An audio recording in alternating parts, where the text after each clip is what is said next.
오늘 오전 9시 7분이었습니다. 태국 방콕발 제주항공 항공기 무안국제공항 활주로로 착륙을 시도하던 중에 추락을 했습니다. 승무원과 승객 중 총 181명이 탑승을 했고요. 지금까지 구조자는 2명, 그리고 기체 후미에서 구조가 됐고 1명은 승무원인 것으로 지금 확인이 되고 있고요. 현재 사망자는 지금 시간이 지날수록 계속 늘어나고 있는 상황인데, 먼저 곽승환 기자, 먼저 사건의 개요, 그다음에 지금 사망자 수 업데이트된 거 이런 걸 좀 확인해서 먼저 좀 전해주세요. 예, 오늘 오전 9시 5분쯤이었습니다. 예. 전남 무안국제공항에서 착륙 중이던 항공기가 활주로를 이탈해 울타리 외벽과 충돌했습니다. 예. 사고가 난 항공기는 태국 방콕에서 출발해 무안으로 입국하던 제주항공 7C2216편이었습니다. 예. 이날 오전 1시 30분 방콕에서 출발한 이 여객기는 오전 8시 30분 무안공항에 착륙할 예정이었습니다. 동체 착륙을 시도한 항공기는 활주로 끝단에 이를 때까지 속도를 줄이지 못하고 공항 끝단 외벽과 충격한 후에 동체가 파손되면서 화재가 발생한 것으로 추정됩니다. 예. 사고 여객기에는 승무원 6명과 한국인 승객 173명, 태국인 승객 2명 등 총 181명이 타고 있었습니다. 소방청은 조금 전인 오후 3시 18분 기준으로 인명피해가 현재 확인된 사망자는 124명이라고 밝혔습니다. 네.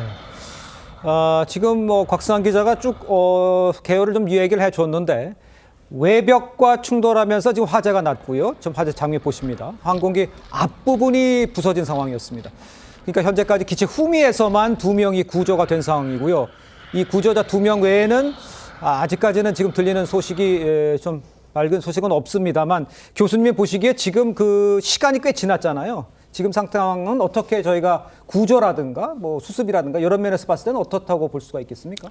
네, 현장 상황은 긴박하게 구조 활동을 이루어지는 걸로 보입니다만, 예. 모두가 2명을 제외한 모두가 지금 사망자로서 이렇게 수습이 되고 있습니다. 네. 나머지 인원에 대해서 생존자가 있기를 간절히 바라면서요. 예. 이 항공기가 예측하지 못한 상황에서 발생된 사고이기 때문에 그렇죠. 그만큼 인명피해가 더 컸다. 이렇게 말씀드릴 수가 있습니다. 예. 활주로에서 그 가속력을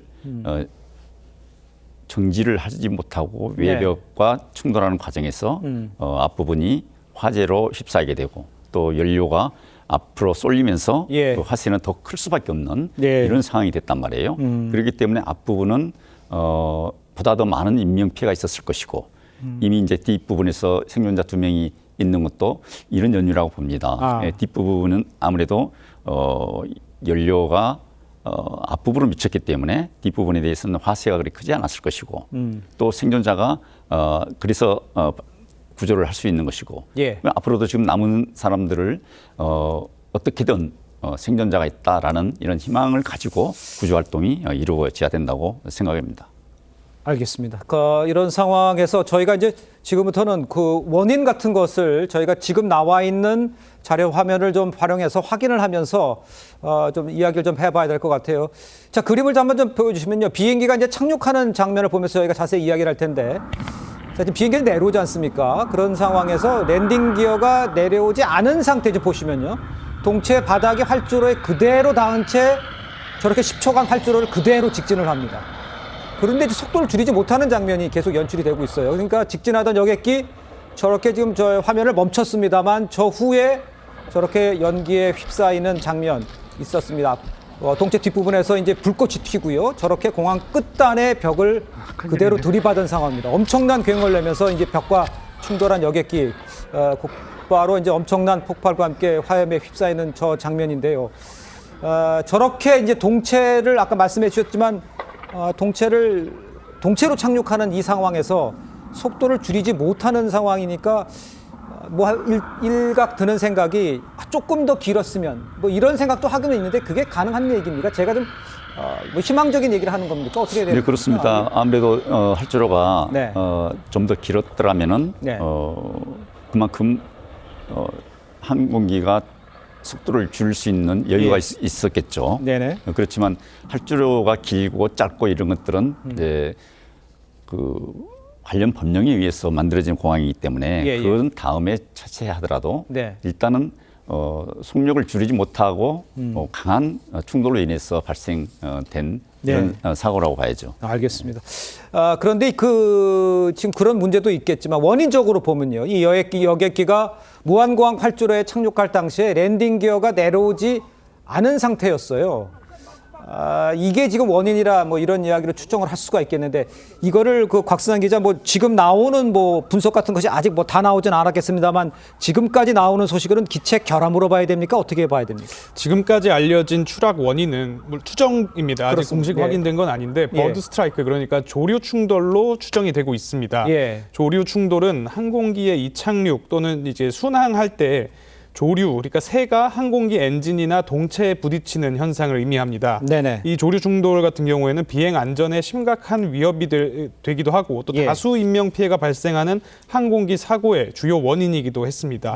이번 사고 역시 이 조류 충돌로 인해 비행기가 착륙하는 과정에서 랜딩 기어가 작동하지 않은 것 아니냐 이런 추정이 좀 나오고 있는 상황입니다. 알겠습니다. 지금 뭐 곽상 기자가 언급을 해줬습니다. 오늘 제주항공에서는 이 사고기가 정비 결과 이상 징후가 전혀 없었다 이렇게 말을 했어요. 정비 결과 별개로 기체 결함 가능성 같은 거에 대해서는 교수님 보시기에는 어떻습니까? 여러 가지 다양한 방법을 가지고 네. 사고 원인을 이제 조사가 되겠습니다만, 되고 있겠죠. 예. 일단은 새가 충돌을 해서 네네. 그 연유로 인해서 랜딩 기어가 작동이 안 됐다라고 이렇게 지금 보고 있는 거 아니겠습니까? 그렇습니다. 그래서 이 부분에 있어서는 관련 부처에서 국토부에서 조사도 면밀하게 조사가 지금 이루어지고 있을 겁니다. 네. 그래서 여러 가지 관제탑하고의 교신 관련된 것들, 음성 기록 짝치 이런 것들이 이제 분석이 되면서 보다 더 확실하게 사고 원인에 접근하지 않을까 이렇게 생각이 됩니다. 알겠습니다. 지금까지는 뭐 여러 추측과 또 예상 뭐 이런 것들이 있겠습니다만 이른바 새와 충돌하면서 발생한 문제가 있을 수 있을 거고요. 아니면 뭐 정비가 문제가 있었는지 뭐 이런 것들을 여러 가지 원인을 있을 수 있는 가능성에 대해서 지금 조사를 하고 있다. 이렇게 이해를 하셨으면 좋을 것 같습니다. 그런데 이제 우리가 그림들이 쭉 들어온 거, 현장 화면들이 들어온 것을 보면서 저희가 어떤 것이 가능한지를 좀 유추해 볼 수 있는 장면들이 하나 또 있습니다. 또 다른 화면인데 한번 띄워봐 주시죠. 지금 화면 밑에서 위를 찍은 장면이 당시에 이제 비행기를 찍은 장면인데 활주로 착륙 전 공항 상공에서 여객기 엔진, 지금 방금 오셨습니까? 엔진에 무언가가 폭발하면서 연기가 발생하는 저 장면입니다. 저런 장면이 포착됐어요. 저건 어떤 경우에 발생하는 건지, 저게 버드 스트라이크를 얘기하는 건지 교수님 보시기에는 어떻습니까? 저 장면은 뭐라고 이해를 하면 좋겠습니까? 저런 장면이 발생됐기 때문에 사고로 이어졌다고 이제 볼 수밖에 없는 거 아니겠습니까? 예. 그렇지만 저 장면이 과연 새와 충돌해서 발생된 것인지 아니면 기체 결함으로 인해서 발생된 것인지 이런 것들은 좀 더 면밀하게 검토가 돼야만 알 수 있는 것이다. 그렇죠. 이렇게 보여집니다. 예, 알겠습니다. 지금 상황에서 그러면 저 비행기는 도대체 어떤 기종인지를 좀 곽 기자가 좀 설명을 좀 해주세요. 예, 사고가 난 해당 여객기는 보잉 737입니다. 네. 2009년 9월에 제작된, 그러니까 연식은 15년 된 비교적 신형 여객기로 꼽힙니다. 국내에서는 주로 저비용 항공사를 중심으로 이 737 기종이 약 100대가 운항 중인 것으로 알려졌습니다. 네네. 그런데 업체별로 보면 제주항공이 39대로 그 저비용 항공사 중에서도 가장 많이 이 보잉 737 기종을 지금 한때 보유하고 있습니다.